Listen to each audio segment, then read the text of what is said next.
Mtazamaji, turudi hapa Nairobi ambapo moja kwa moja sasa tunaelekea kwenye sehemu yetu ya mizani ya wiki, ambapo nilivyokuarifu awali ni kwamba niko na wageni wangu kutoka studio zetu za katikati ya jiji. Niko naye Martin Andati na vile niko na Joseph Kioko kwa njia ya Zoom. Wote nitakuwa naungana nao. Natumai hamjambo. Hatujambo mami. Wazima Cecilia Okesha. Naam, nitaanza kutoka kwako Andati, ukiwa hapo mjini. Kwanza utuambie, tumeona Rais Uhuru Kenyatta amekuwa mstari wa mbele leo hii kupokea ile chanjo na vile akaongoza wakuu wengine serikalini. Kwa nini hatua hiyo? Kwa nini leo, na ilhali chanjo hii iliingia humu nchini mapema sana? Nafikiria rais ameona Wakenya wamekuwa na tetesi kwamba yeye hajachukua chanjo, na imechangia pakubwa Wakenya kukataa kuchukua chanjo. Na unajua hata ukiangalia wale wahudumu wa afya wamekuwa na tashwishi. Kwa hivyo amefanya vizuri ili watu wawe na imani kwamba chanjo haina madhara. Naam. Najua kumekuwa na baadhi ya watu wanadai kwamba hiyo chanjo ina madhara, mara inakuwa na shida fulani. Lakini sasa hivi kama yeye amechukua vile amechukua kwa umma hivyo, itaweza kupatia wale ambao walikuwa na tashwishi imani kwamba wanaweza chukua chanjo. Na pia tunatarajia hata naibu wa rais pia aweze kuchukua, na wale wakuu wengine serikali ndio waweze kupatia. Unakumbuka hata huko Marekani Rais Biden alikuwa kwa mstari wa mbele kuchukua. Ndio ile wananchi wengine wote wawe na imani kwamba chanjo haina shida na haina madhara, na wataweza kwenda kuchukua. Joseph Kioko, sijui kama wewe kauli yako ni ipi kuhusiana na hatua ambayo imechukuliwa leo na Rais Uhuru Kenyatta? Mimi nadhani kwanza ni kwamba maji yamezidi unga. Naam. Ukiangalia hili swala la COVID na huu mwelekeo wa idadi ya watu ambao wameanza kugonjeka na hii strain mpya ya COVID, naam, umepata lazima sasa uongozi uonekane kutoka mbele. Na kwa hiyo kama vile mchangamuzi mwenzangu amesema, naam, kulikuwa na hali ya utata ni kwa nini viongozi wakuu katika serikali hawakuchukua ama hawakujiweka katika mstari wa mbele kuchukua chanjo hii. Naam. Kwa hivyo katika ile hali ya build public confidence ama imani ya watu, naam, ni muhimu sana kwamba Rais Uhuru na naibu wake na viongozi katika serikali wangekuwa katika mstari wa kwanza kuchukua chanjo hii. Naam, bila shaka. Lakini tunaona kwamba awali rais vile alikuwa amewashauri wale viongozi wengine kabla yeye kuchukua chanjo hiyo kwamba waende wachukue chanjo hiyo, wakiwemo mawaziri, na tukaona tayari kuna waliokuwa wameanza kujitokeza, lakini ni kauli ambayo ilikuwa imeanza kuibua hisia mbalimbali kutoka kwa Wakenya. Sijui kama ni kwa nini baada ya hapo ndio sasa akatoa tangazo lake ambalo tumeona sasa amefunga rasmi baadhi, sana hizi kaunti 5. Ni muhimu tuelewe kwamba ukiangalia yale statistics zile ambazo zimetoka kutokea wiki jana, ni kwamba eneo la Nairobi na eneo ya Nairobi Metropolitan ndio yako na idadi kubwa ya wale watu wameambukizwa na virusi hivi vya COVID. Sasa hata wakati ule rais alipoongea, mimi nadhani nilikuja studio nikasema, je, idadi ya watu wenye ugonjwa wa COVID ama corona Makueni ama Turukana, statistically ni watu wangapi wameambukizwa na ugonjwa huu? Na kama idadi ni ndogo, basi mbona mnaifunga Makueni, mbona mnaifunga Turukana, ila hadi huko COVID haijafika? Kwa nini tusiangalie ni maeneo gani ambayo idadi ya watu wanaoshukiwa wako na COVID iko juu, na hapo ndio kufanya specific lockdown.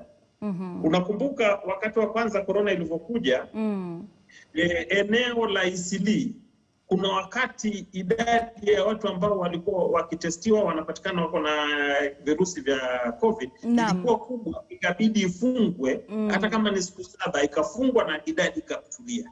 Sasa kwa hivyo kuna umuhimu katika hii jiji la Nairobi ama kaunti ya Nairobi na maeneo ya Nairobi ambayo ni Kiambu, Machakos na Kajiado na Nakuru, ni muhimu zifungwe angalau kidogo tu, hata kama ni wiki moja ama wiki mbili, idadi ya watu ambao wako na virusi ipungue, ndio tusidhuru uchumi wa maeneo mengine ambao watu vile wanaishi na vile wanajichunga corona huko haijafika kiwango kile ambacho imefikia Nairobi. Bwana Ndati, ni kama ulikuwa umepanga safari ya kwenda magharibi jioni ya leo ama kesho. Sasa imebidi, nafikiri umesitisha safari hiyo. Sijui kama wewe umeridhika na uamuzi huu wa Rais Uhuru Kenyatta leo.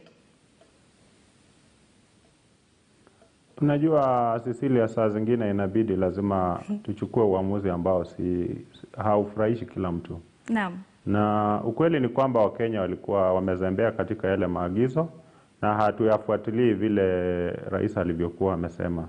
Sasa imebidi lazima rais achukue zile uamuzi ambao amechukua. So, kitu tu ambacho kidogo nazua utata nacho, hajaongelea masuala ya kiuchumi. Unajua hajaongea masuala ya ushuru. Wale ambao wataathiriwa na hizi protocols ambazo ametoa. Hajasema wataendelea kulipa ushuru ama itakuwa vipi. Wale ambao wako na mikopo ambayo watakuwa na shida kuendelea kulipa ile mikopo yao, hajaongelea hilo. Na pia wale ambao watapoteza ajira kwa ajili ya yale masharti ambayo yametolewa, hajaongelea hayo. Kwa hivyo haya masuala matatu nafikiria kidogo wale ambao wanapatia mawaidha hawakutilia uzito, lakini yale ambayo amesema ni muhimu. Unajua tumekuwa na mchezo, watu bado wanazembea na hawafuati zile protocol. Sasa inabidi rais afanye yale ambayo amefanya. Lakini majuma mawili yaliyopita rais aliposimama kutangaza kwamba sasa ameongeza kafyu kwa mfano kwa siku zingine 60 na vile mikutano ya hadhara akazifutilia mbali, mikutano ya kisiasa, tuliona kwamba Wakenya walitoa hisia mbalimbali, wengine walikuwa wanatarajia kwamba pengine angefungua. Lakini sasa tunaona kwamba amejitokeza tena na sasa amekaza kamba zaidi Rais Uhuru Kenyatta. Sijui kama kwako wewe Andati, unaona kama kauli hizi sasa zitafuatwa na Wakenya ama yatakuwa tu ni yale mapuza ambayo tumekuwa tukiona awali? Unajua rais itabidi kutumia vile vitengo vya usalama, lazima wafuatilie kuhakikisha kwamba haya masharti yanafuatwa. Haswa ile provincial administration na wale askari na wale wahusika wa public health. Inabidi lazima rais apatie ule inspector general wa polisi na waziri Matiang'i na wale wengine na waziri wa afya onyo kali kwamba wasipotekeleza haya masharti basi itabidi wengine wangolewe kazini. Kwa ajili haiwezi kuwa business as usual. Na ukiangalia zile takwimu, idadi zinaendelea kwenda juu. Hospitali tayari zimejaa, watu wanapoteza maisha. So si swala ambalo Wakenya wanaweza kuendelea kufanyia mzaha. Naam. Kioko, unaonaje wewe? Wakenya watafuata hizi kanuni ama itakuwa tu hali ya mazoea, viongozi wenyewe wa kisiasa pengine sasa watakuwa mstari wa mbele waanze kuelekea siasani? Unajua kwanza kuna mambo mawili. Naam. Kwanza, swala la kwanza ni swala la kiuchumi. Kuna mtu kweli yeye labda ameshikwa na COVID na ukimwangalia kimaumbile, kitabia haoneshi yale maumbile ya mtu mgonjwa. Na yeye labda ni fundi wa mjengo ama ameandikwa kibarua kwa kila siku ama kila wiki. Huyo mtu nguvu yake ya kukaa nyumbani na kustahimili haya mambo inaenda ikididimia, na kila wakati akiambiwa usiende kazini ama kazi yako ni usiku, usiende kufanya kazi usiku kwa vile kuna kafi. Kwa hivyo kuna masuala ya kiuchumi lazima yaangaliwe, ndio tutafute balance baina ya swala la afya na swala la kiuchumi. Hili lile nasema ni kwamba kumbuka tunaelekea msimu wa Easter. Naam. Na sisi tuna tabia kutoka Nairobi jiji tunaenda manyumbani kwetu huko bara, na mara mingi utapata wale wako bara labda wameishi vizuri wakijichunga. Naam. Sisi ambao tuko huku Nairobi ndio tunasukumanana na tunaishi hivi kiolela olela. Ndio maana unakuta idadi ya watu ambao ile takwimu ya watu ambao wako na virusi sahihi imefika 57. Yaani katika kila mtu wawili mmoja ana COVID ama iko COVID positive. Kwa hivyo wewe tukianza kutafakari kwamba Easter imefika kuanzia Jumatatu ile juma lingine ambalo linakuja, watu wataanza kusafiri, Andati atoke aende Western, Kioko atoke aende Kaiti, Mwajuma atoke Nairobi aende Lungalunga, mwingine atoke Nairobi aende Turkana. Hiyo itamaanisha sasa tumeitapakaza na tumeisambaza hiki kirusi cha corona kwa maeneo ambayo kama tungebaki Nairobi labda hangefika katika hayo maeneo.